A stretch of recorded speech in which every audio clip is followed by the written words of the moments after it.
ಪದವರ್ಗದಲ್ಲಿ ವೈವಿಧ್ಯ. ಮೇಲೆ ಹೇಳಿರುವಂತೆ ಎಲ್ಲ ಭಾಷೆಗಳೂ ತಾವು ಬಳಸುವ ಪದಗಳನ್ನು ಒಂದೇ ರೀತಿಯಾಗಿ ವರ್ಗೀಕರಿಸುವುದಿಲ್ಲ. ಇದಕ್ಕೆ ಮುಖ್ಯ ಕಾರಣವೇನೆಂದರೆ ವಾಕ್ಯಗಳ ರಚನೆ ಭಾಷೆಯಿಂದ ಭಾಷೆಗೆ ಬೇರೆ ಬೇರಾಗಿದ್ದು ಅವುಗಳಲ್ಲಿ ಪದಗಳು ನಡೆಸಬೇಕಾಗಿರುವ ಕೆಲಸಗಳು ಬೇರೆ ಬೇರಾಗಿರುತ್ತವೆ. ಭಾಷೆಯೊಂದರಲ್ಲಿ ಪದಗಳು ಎಂತಹ ಕೆಲಸಗಳನ್ನೆಲ್ಲ ನಡೆಸಬೇಕಾಗುತ್ತದೆ ಎಂಬುದರ ಮೇಲೆ ಅದರಲ್ಲಿ ಯಾವ ರೀತಿಯ ಯಾವ ಪದವರ್ಗಗಳಿಗೆ ಸೇರಿದ ಪದಗಳೆಲ್ಲ ಬರುತ್ತವೆ ಎಂಬುದು ಅವಲಂಬಿಸಿದೆ.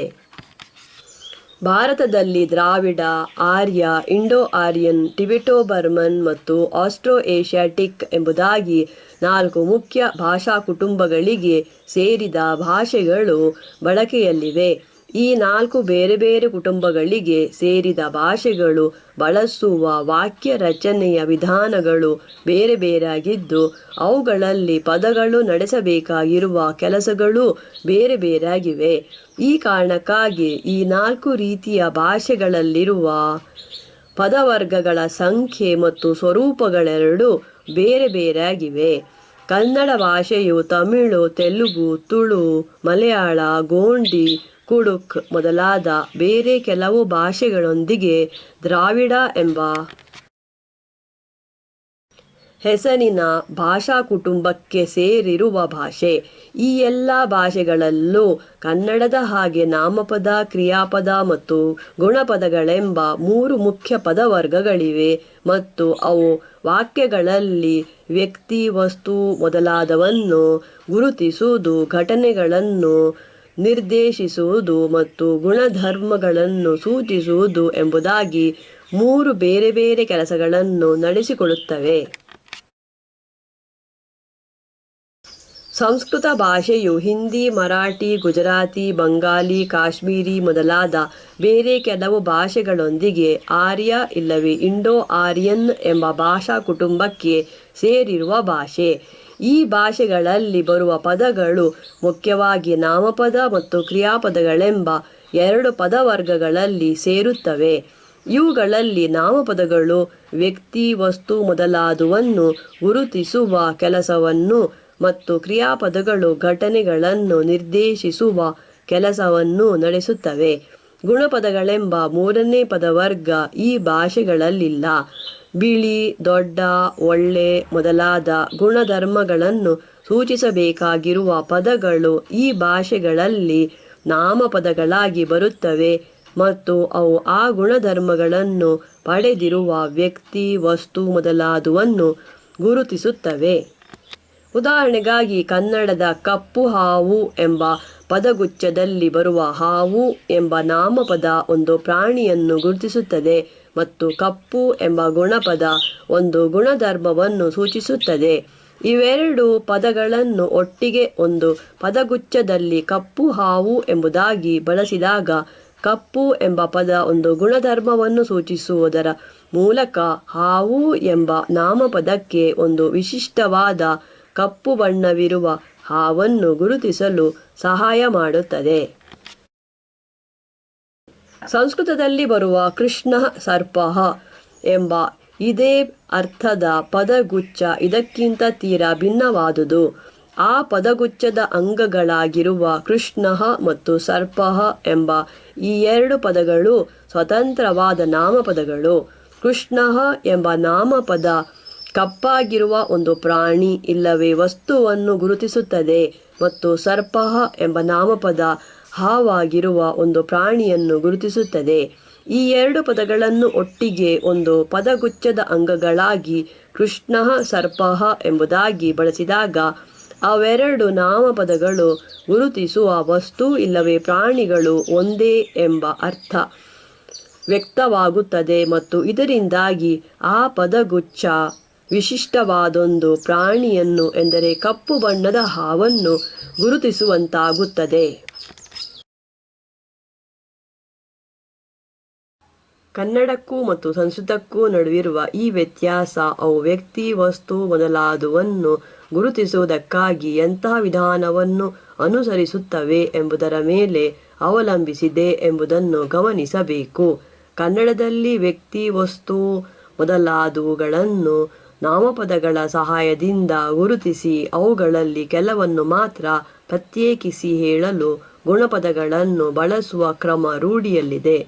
ಉದಾಹರಣೆಗಾಗಿ ಹಾವು ಎಂಬ ನಾಮಪದ ಹಲವಾರು ರೀತಿಯ ಪ್ರಾಣಿ ಹಾವುಗಳನ್ನು ಗುರುತಿಸಬಲ್ಲುದಾಗಿದ್ದು ಅವುಗಳಲ್ಲಿ ಕೆಲವನ್ನು ಕಪ್ಪು ಹಾವು ಎಂಬ ಪದಗುಚ್ಛದಿಂದಲೂ ಬೇರೆ ಕೆಲವನ್ನು ಹಸುರು ಹಾವು ಎಂಬ ಪದಗುಚ್ಛದಿಂದಲೂ ಮತ್ತು ಇನ್ನೂ ಕೆಲವನ್ನು ದೊಡ್ಡ ಹಾವು ಎಂಬ ಪದಗುಚ್ಛದಿಂದಲೂ ಪ್ರತ್ಯೇಕಿಸಿ ಹೇಳಲು ಸಾಧ್ಯವಿದೆ. ಇಲ್ಲಿ ಕಪ್ಪು, ಹಸುರು, ದೊಡ್ಡ ಮೊದಲಾದ ಗುಣಪದಗಳು ಬೇರೆ ಬೇರೆ ಗುಣಧರ್ಮಗಳನ್ನು ಸೂಚಿಸುತ್ತಿದ್ದು ಆ ಗುಣಧರ್ಮಗಳು ಹಾವು ಎಂಬ ಪದವು ತಿಳಿಸುವ ಅರ್ಥಕ್ಕೆ ಸೇರುವುದರ ಮೂಲಕ ಮೇಲಿನ ಕೆಲಸ ಸಾಧ್ಯವಾಗುತ್ತದೆ. ಸಂಸ್ಕೃತದಲ್ಲಿ ವ್ಯಕ್ತಿ, ವಸ್ತು ಮೊದಲಾದವುಗಳನ್ನು ಗುರುತಿಸಲು ಮೇಲೆ ವಿವರಿಸಿದಂತೆ ಇದಕ್ಕಿಂತ ಬೇರೆಯೇ ಆಗಿರುವ ಒಂದು ವಿಧಾನವನ್ನು ಬಳಸಲಾಗುತ್ತದೆ. ಕೃಷ್ಣ ಎಂಬ ನಾಮಪದ ಕಪ್ಪು ಬಣ್ಣವಿರುವ ವ್ಯಕ್ತಿ, ವಸ್ತು ಮೊದಲಾದವುಗಳನ್ನು ಗುರುತಿಸುತ್ತದೆ. ಇದರಲ್ಲಿ ಹಾವುಗಳು ಸೇರುತ್ತವೆ. ಸರ್ಪ ಎಂಬ ನಾಮಪದ ಬೇರೆ ಬೇರೆ ಬಣ್ಣದ ಮತ್ತು ಆಕಾರದ ಹಾವುಗಳನ್ನು ಗುರುತಿಸುತ್ತದೆ. ಇದರಲ್ಲಿ ಕಪ್ಪು ಬಣ್ಣದ ಹಾವುಗಳು ಸೇರುತ್ತವೆ. ಈ ಎರಡು ನಾಮಪದಗಳನ್ನು ಒಟ್ಟು ಸೇರಿಸಿ ಒಂದು ಪದಗುಚ್ಛವಾಗಿ ಮಾಡಿ ಪ್ರಯೋಗಿಸಿದಾಗ ಆ ಎರಡು ಪದಗಳು ಗುರುತಿಸುವವುಗಳಲ್ಲಿ ಸಮಾನವಾಗಿರುವಂತಹ ಕಪ್ಪು ಬಣ್ಣದ ಹಾವು ಗುರುತಿಸಲ್ಪಡುತ್ತದೆ. ಸಂಸ್ಕೃತದಲ್ಲಿ ಈ ರೀತಿ ಗುಣಧರ್ಮಗಳ ಅರ್ಥವನ್ನು ಕೊಡುವ ನಾಮಪದಗಳನ್ನಲ್ಲದೆ ಬೇರೆ ನಾಮಪದಗಳನ್ನು ಇನ್ನೊಂದು ನಾಮಪದದೊಂದಿಗೆ ಸೇರಿಸಿ ಪದಗುಚ್ಛಗಳನ್ನಾಗಿ ಮಾಡಿ ಹೇಳಲು ಸಾಧ್ಯವಿದೆ. ಉದಾಹರಣೆಗಾಗಿ ಮೃತ್ತಿಕಂ ಘಟಂ ಎಂಬ ಪದಗುಚ್ಛದಲ್ಲಿ ಮೃತ್ತಿಕ ಮಣ್ಣು ಮತ್ತು ಘಟ ಕೊಡ ಎಂಬ ಎರಡು ನಾಮಪದಗಳನ್ನು ಒಟ್ಟಿಗೆ ಬಳಸಲಾಗಿದೆ. ಇವುಗಳಲ್ಲಿ ಮೊದಲನೆಯದು ಮಣ್ಣಾಗಿರುವ ಒಂದು ವಸ್ತುವನ್ನು ಮತ್ತು ಎರಡನೆಯದು ಕೊಡವಾಗಿರುವ ಒಂದು ವಸ್ತುವನ್ನು ಬೇರೆ ಬೇರಾಗಿ ಗುರುತಿಸುತ್ತಿದ್ದು ಅವು ಎರಡೂ ಒಂದೇ ಪದಗುಚ್ಛದ ಅಂಗವಾಗಿ ಬಂದಿರುವ ಕಾರಣ ಮಣ್ಣಿನ ಕೊಡವನ್ನು ಗುರುತಿಸಬಲ್ಲುವು. ಕನ್ನಡದಲ್ಲಿ ಈ ರೀತಿ ಎರಡು ನಾಮಪದಗಳನ್ನು ಒಟ್ಟಿಗೆ ಒಂದು ಪದಗುಚ್ಛದ ಅಂಗಗಳಾಗಿ ಬಳಸಬೇಕಿದ್ದಲ್ಲಿ ಅವುಗಳ ನಡುವಿರುವ ಸಂಬಂಧವನ್ನು ತಿಳಿಸಲು ಮೊದಲನೆಯದನ್ನು ಷಷ್ಠಿ ವಿಭಕ್ತಿಯಲ್ಲಿ ಇರಿಸಿ ಮಣ್ಣಿನ ಕೊಡ ಎಂದು ಹೇಳುವ ಅವಶ್ಯಕತೆ ಇದೆ. ಪದವರ್ಗಗಳ ಮಟ್ಟಿಗೆ ಕನ್ನಡ ಮತ್ತು ಸಂಸ್ಕೃತ ಭಾಷೆಗಳ ನಡುವಿರುವ ಈ ಪ್ರಾಮುಖ್ಯವಾದ ವ್ಯತ್ಯಾಸದಿಂದಾಗಿ ಅವೆರಡು ಭಾಷೆಗಳೊಳಗೆ ಪದರಚನೆಯ ವಿಧಾನದಲ್ಲೂ ಹಲವಾರು ವ್ಯತ್ಯಾಸಗಳು ಕಾಣಿಸಿಕೊಳ್ಳುತ್ತವೆ ಎಂಬುದನ್ನು ನಾವು ಮುಂದೆ ನೋಡಲಿರುವೆವು. ಉದಾಹರಣೆಗಾಗಿ ಕರ್ಮಧಾರಯ ಸಮಾಸವನ್ನು ತತ್ಪುರುಷದ ಒಂದು ಭೇದವೆಂದು ಸಂಸ್ಕೃತದ ವೈಯಾಕರಣಿಗಳು ಪರಿಗಣಿಸಲು ಆ ಭಾಷೆಯಲ್ಲಿ ವಿಶೇಷಣ ವಿಶೇಷ್ಯ ಸಂಬಂಧವನ್ನು ಸಾಧಿಸಲು ಸಾಧ್ಯವಾಗದಿರುವುದೇ ಕಾರಣ. ಕರ್ಮಧಾರಯದಲ್ಲಿ ಅಂತಹ ಸಂಬಂಧದ ಬದಲು ಸಮಾನಾಧಿಕರಣ ಎಂದರೆ ಅಂಗಗಳಾಗಿರುವ ಎರಡು ಪದಗಳೂ ಒಂದೇ ವಿಭಕ್ತಿಯಲ್ಲಿ ಬರುತ್ತವೆ ಎಂಬ ವಿಷಯವನ್ನು ಆಧಾರವಾಗಿರಿಸಿಕೊಳ್ಳಬೇಕಾಗುತ್ತದೆ. ಕನ್ನಡದಲ್ಲಿ ಈ ಸಮಸ್ಯೆ ಇಲ್ಲದಿದ್ದರೂ ಹಲವಾರು ವೈಯಾಕರಣಿಗಳು ಅದರಲ್ಲೂ ಸಂಸ್ಕೃತದ ಹಾಗೆ ಸಮಾನಾಧಿಕರಣವೇ ಕರ್ಮಧಾರಯ ಸಮಾಸಕ್ಕೆ ಆಧಾರವೆಂದು ತಪ್ಪಾಗಿ ಗ್ರಹಿಸಿಕೊಂಡಿದ್ದಾರೆ. ಭಾರತದ ವಾಯವ್ಯ ಗಡಿ ಪ್ರದೇಶದಲ್ಲಿ ಟಿಬೆಟೋ ಬರ್ಮನ್ ಎಂಬ ಭಾಷಾ ಕುಟುಂಬಕ್ಕೆ ಸೇರಿದ ಮಣಿಪುರಿ, ಬೋಡೋ, ಲುಷಾಯಿ, ಸೆಮಾ, ತಾಂಖುರ್ ನಾಗ ಮೊದಲಾದ 100ಕ್ಕೂ ಜಾಸ್ತಿ ಭಾಷೆಗಳು ಪ್ರಚಾರದಲ್ಲಿವೆ.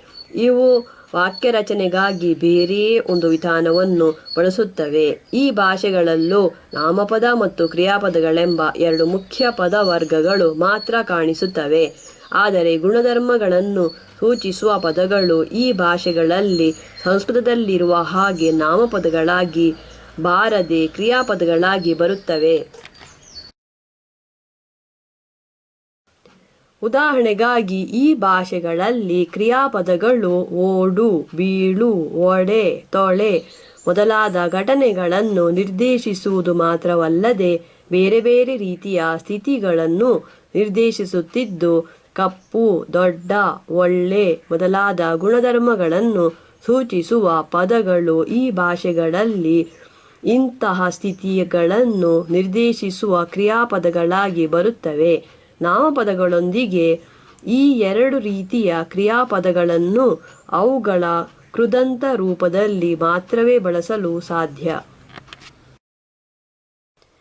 ಮಣಿಪುರಿ ಭಾಷೆಯಲ್ಲಿ ಘಟನೆಗಳನ್ನು ನಿರ್ದೇಶಿಸುವ ಚ, ತಿನ್ನು, ಚತ್, ಹೋಗು ಮೊದಲಾದವುಗಳ ಹಾಗೆಯೇ ಗುಣಧರ್ಮ ಸ್ಥಿತಿಗಳನ್ನು ನಿರ್ದೇಶಿಸುವ ಸಾಂಗ್, ಉದ್ದ, ಮೂ, ಕಪ್ಪು ಮೊದಲಾದವುಗಳನ್ನು ನಾಮಪದಗಳೊಂದಿಗೆ ಬಳಸಬೇಕಿದ್ದಲ್ಲಿ ಅವುಗಳನ್ನು ಕೃದಂತ ರೂಪಕ್ಕೆ ಬದಲಾಯಿಸಿಕೊಳ್ಳಬೇಕಾಗುತ್ತದೆ ಎಂಬುದರಿಂದ ಈ ವಿಷಯ ಸ್ಪಷ್ಟವಾಗುತ್ತದೆ.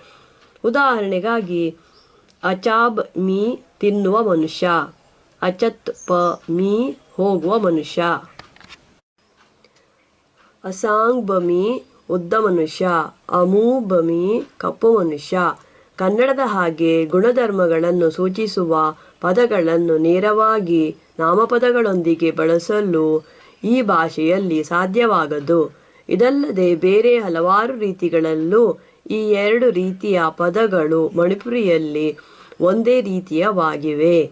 ಉದಾಹರಣೆಗಾಗಿ ಕನ್ನಡದಲ್ಲಿ ಕ್ರಿಯಾಪದಗಳು ಕಾಲವಾಚಕ ಪ್ರತ್ಯಯಗಳೊಂದಿಗೆ ಬರಬಲ್ಲುವಲ್ಲದೆ ಉದಾಹರಣೆಗೆ ಬರುತ್ತಾನೆ, ಬಂದ, ಬಂದಿದ್ದ ಇತ್ಯಾದಿ ಗುಣಪದಗಳು ಬರಲಾರವು. ಆದರೆ ಮಣಿಪುರಿ ಭಾಷೆಯಲ್ಲಿ ಕ್ರಿಯಾಪದ ಮತ್ತು ಗುಣಪದಗಳೆರಡೂ ಬೇರೆ ಬೇರೆ ಕಾಲವಾಚಕ ಪ್ರತ್ಯಯಗಳೊಂದಿಗೆ ಬರಬಲ್ಲುವು. ಉದಾಹರಣೆಗೆ